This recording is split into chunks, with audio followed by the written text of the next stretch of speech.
This is an RNZ podcast.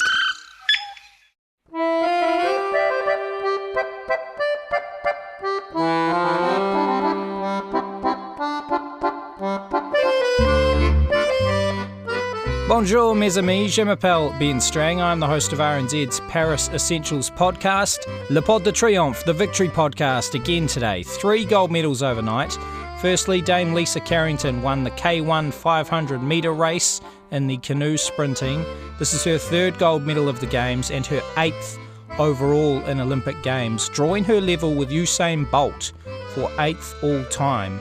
She's not only New Zealand's greatest ever Olympian, she is one of the greatest Olympians of all time, period, full stop. So congratulations to Dame Lisa Carrington. We also had Lydia complete the set. She won gold in the women's golf tournament. She took silver back in Rio 2016 and followed that up with bronze at Tokyo 2021. And now she's gone one better with the gold in Paris. Incredible for her to complete the set. Probably won't ever be done again. And then in the men's high jump, Hamish Kerr wins gold in one of the marquee events in the track and field in a jump-off, which was tremendous to watch this morning. That takes New Zealand's medal tally to 9, which is also the best effort New Zealand's ever had at an Olympic Games, beating 1984 in Los Angeles when they won 8 gold medals. So quite simply an incredible Olympic Games for this New Zealand team. Let's start today with Lisa Carrington's incredible feats in the kayak sprinting. She talked to media shortly after winning her 3rd gold medal of the Games and her 8th overall. You won 3 golds in Tokyo, 3 more here. How do these campaigns compare to each other or differ? Yeah, I mean, every time I get out there on the water, it's different. In Tokyo, we still had the K1 200. Obviously, only one individual event this time, and every journey's different, and I think this one in particular is really special. So, yeah. This race today was built by people like us. I'm not sure how it felt for you, but was there any difference in pressure compared to races that you felt throughout the week? Every race has its own pressure, and I think I knew that coming into this week that every, in the K4, the K2 and the K1, they have their different feels to it, like all quite unique. You could say that the K4 was probably one of the hardest races because all 4 of us have to line up and do our best at the same time. So that's incredibly hard to do. And then, Alicia and I in the K2, that was incredible to be able to do that. And then, the K1 today, it is just me going out there on my own. Obviously, I have an incredible team around me, behind me. So just trying to do both, have my team, but also go out there and do what I can do. Yeah. What was your focus going into that K1? What were you telling yourself as you were lining up there? To be honest, it was just all about the paddling. It was all about, how I was going to do the race. And that's why we're here, the love of the paddling. And I think that's what, all the hype and all the drama and, what you guys hype up, I think can really detract from what we're trying to do. And it's ultimately just trying to do our best on the biggest stage. But I guess that's what's great too, the pressure, and if can bring that out in ourselves. So it was awesome. There's a really nice moment between you and Amy after the race where I think you paddled towards her, I can't remember, but you came together. What was said between you and what was that like? Yeah, I just wanted, just kind of congratulating her, and the hardest part is getting to that final. So I think she's been paddling really well, and this is a crazy environment, and I don't know, I hope that she can just feel so proud to be here. How are you feeling now that you've crossed the line, another campaign done? What's kind of inside you about the future? I hate asking that question when you've just finished a campaign, but was there any kind of feeling inside you when you crossed the line about what's to come? Not really. I think it was more about I can't believe we did it. Like it's with the team, with the girls, with all our, with Gordy and all the people around us, it's like, man, it's so difficult to even get here and to do 3 events. We set out a huge task, and we've just had to work incredibly hard to do it, and it's been so rewarding to push myself and push the team, keep demanding excellence, and it's been an incredible. This week's been awesome, but really it's been many years of building, and then with this team, the last 3 years have been amazing. Have you got enough golds yet, or are you still hungry for a couple more? Yeah, I mean, after this week, you kind of think, well, it's quite enticing to keep going, but I'm just kind of getting on the plane on Monday to go home and get my feet on Aotearoa and settle down. It would be nice. But what is it that makes you so much better than everyone? I don't know. Like, I think I love what I do. It's many years of kind of understanding how to get the most out of myself, perform under pressure.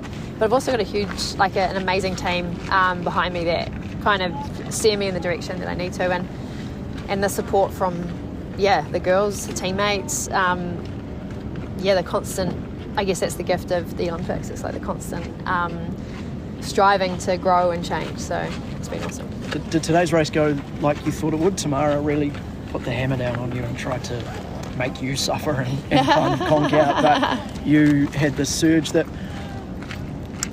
we kind of see the opposite from you. You fly out of the gates and then others come at you, but this time you really put the gauntlet back to her. Was that what you're expecting it was going to play out like?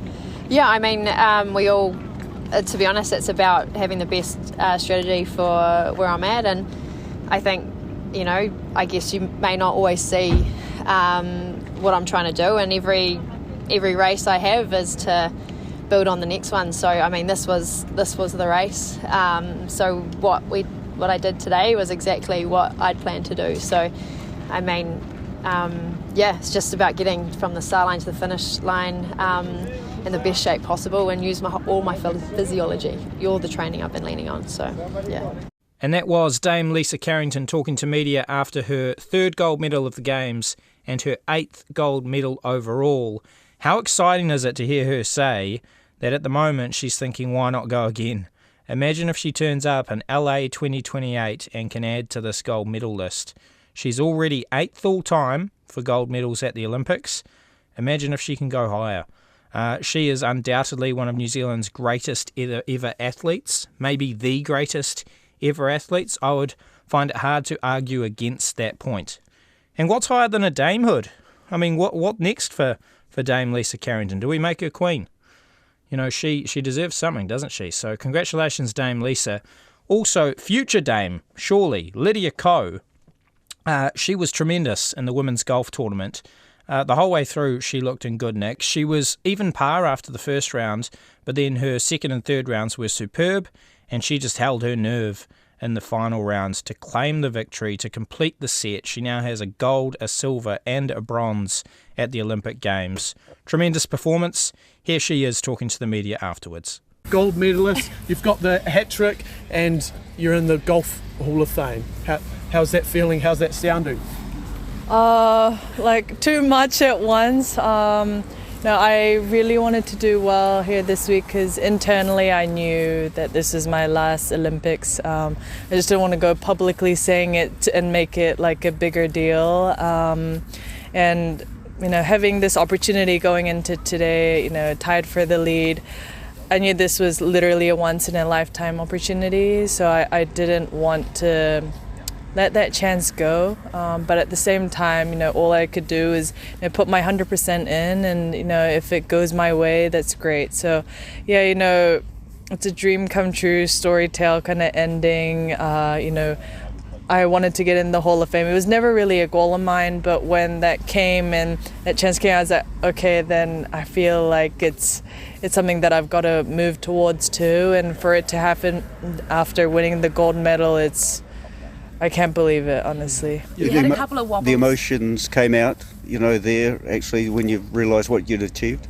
Yeah, I knew the 18th hole was important. I had bogeyed it on the second day, so I wanted to, stay patient and know that until the ball drops in the hole, it's it's not over. So, stay really focused. And when that putt dropped and I made the birdie on the last, I feel like everything kind of came, through me. And I felt all the emotions. And I think the emotions are not only just this moment, but it's all the things that have happened in my career so far. They kind of, flashback, and I know how much support I've gotten from my coaches, my team, my family, and I wish every single one of them were here to celebrate with me, but it's truly for them. So it's very mixed emotions, because I'm pretty sure that that's been in that position, it's not just the now that you're experiencing, but it's everything that has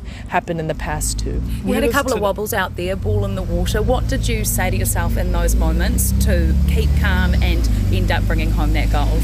Yeah, I didn't hit that bad of a shot, and it obviously ended up in the water. That was not actually the place that I was even imagining a bad shot would end up. So I'm fortunate that it happened at that time, but I knew that the 14th hole was, a gettable par 5. So it helped that there was an easier hole after that where I could kind of just say, hey, it's okay, and just kind of work back up. I didn't end up birdieing that one, but I stayed calm, and I don't think I was at my finest and most sharp moments playing 15, 16, 17, but I still was able to hit, crucial shots, and those moments are what my coaches and I have been working so hard towards, and for that to all kind of pay off at the most important time in my career, I really couldn't have asked for anything more.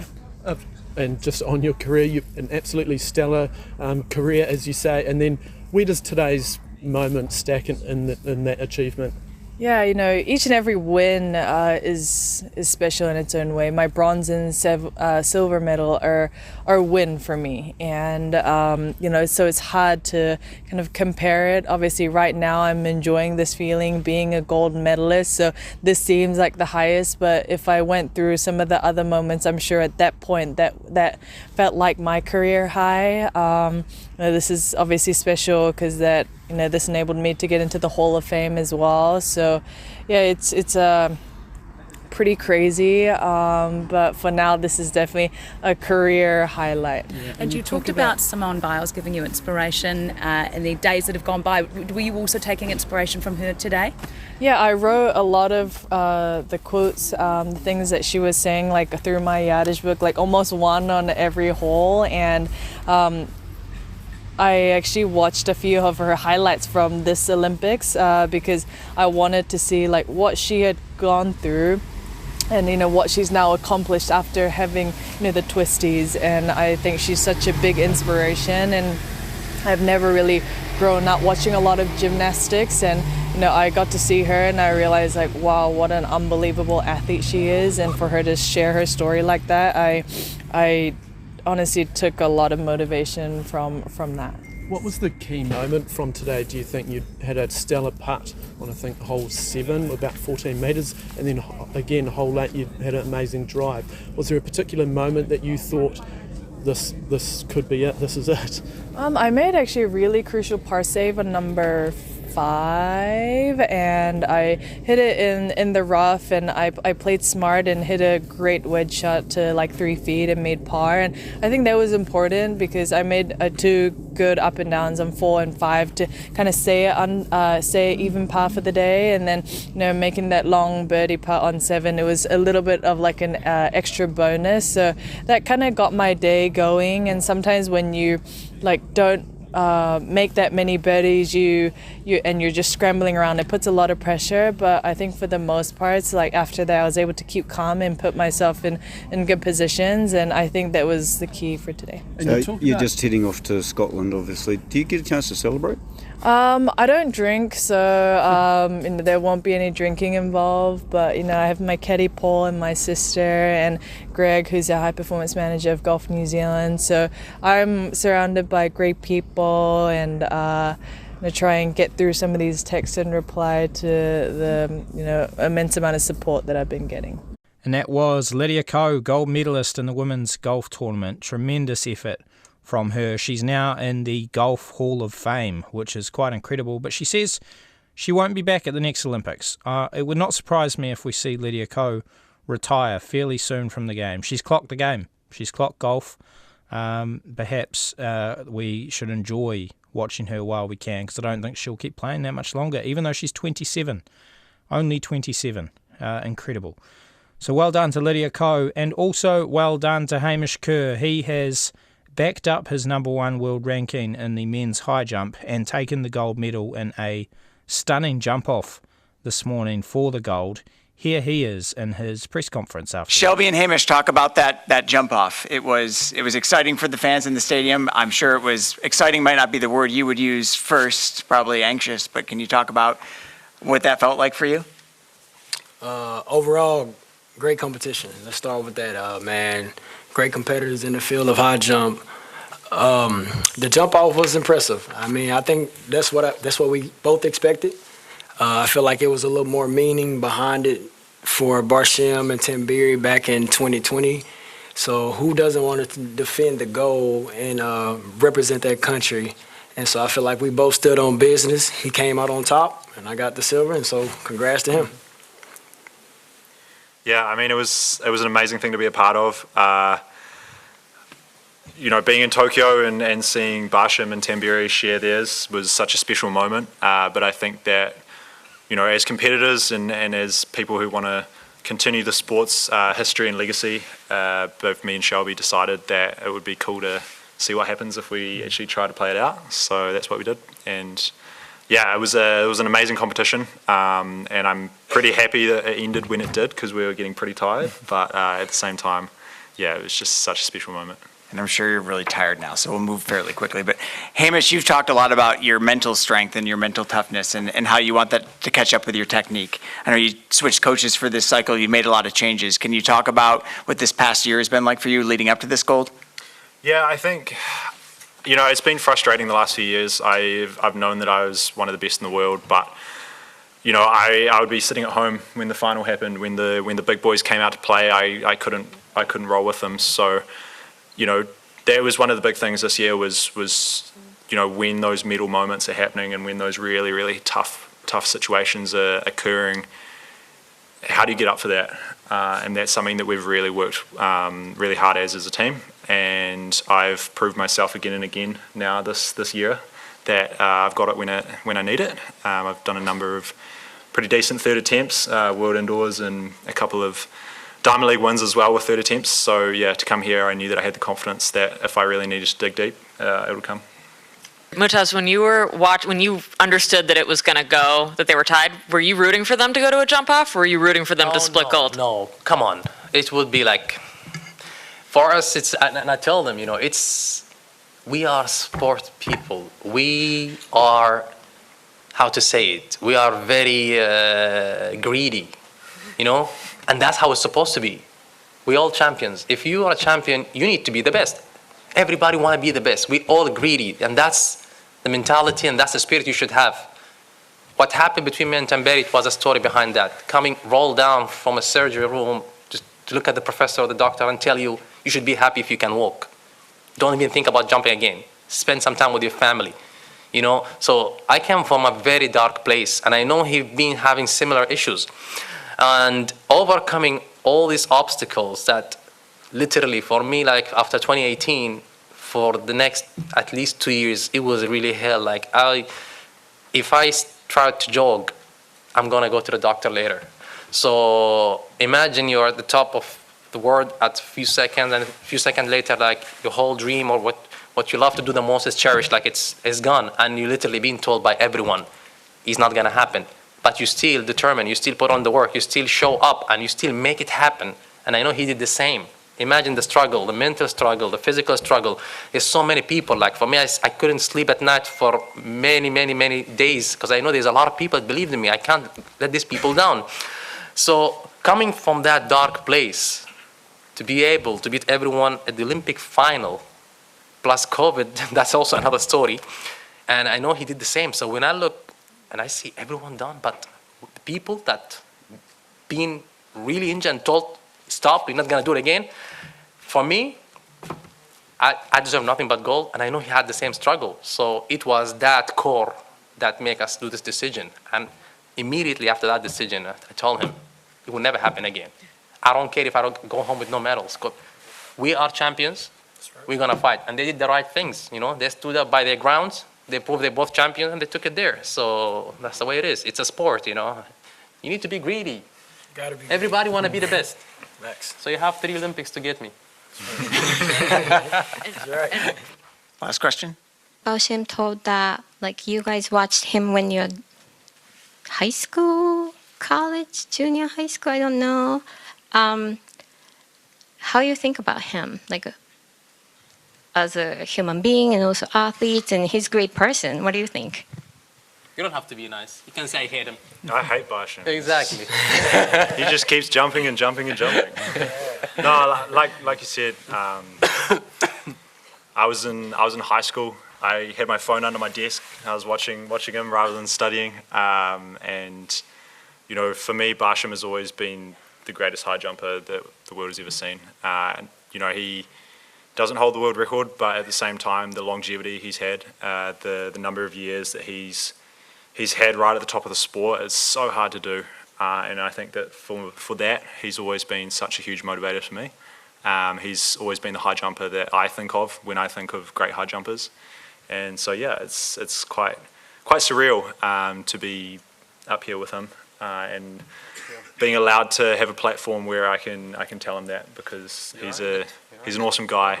And as I've gotten to know him as well, not only is he an amazing high jumper and an amazing competitor, but he's also an amazing person. So yeah, real props to Mutaz, you're a legend.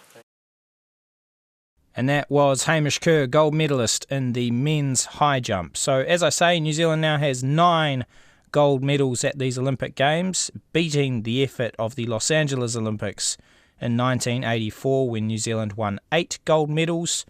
Of course, very successful in the kayaking back then as well.